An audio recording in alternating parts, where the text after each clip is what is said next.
Sopir sekretaris Dinas Pekerjaan Umum Sulawesi Selatan diperiksa 10 menit oleh petugas Komisi Pemberantasan Korupsi atau KPK.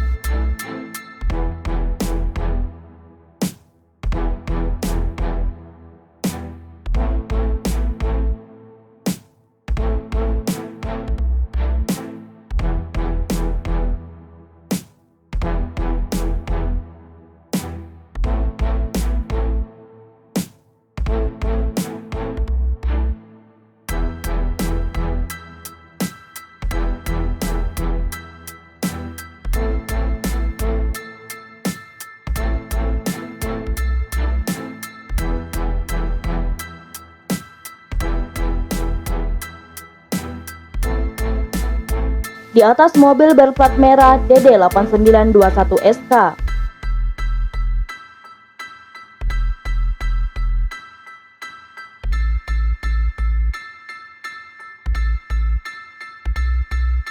Pemeriksaan ini adalah rangkaian lanjutan kasus tertangkapnya Gubernur Sulsel, Nurdin Abdullah, oleh petugas KPK beberapa hari lalu.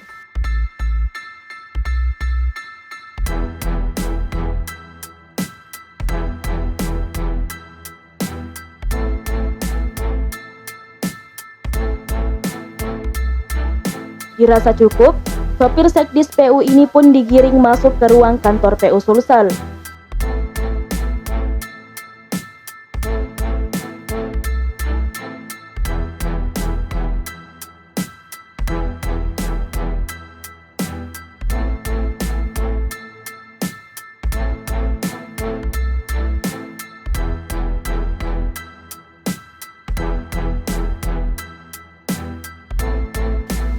Tak berselang lama, petugas KPK membawa 3 koper dari kantor PU Sulsel hasil penggeledahan.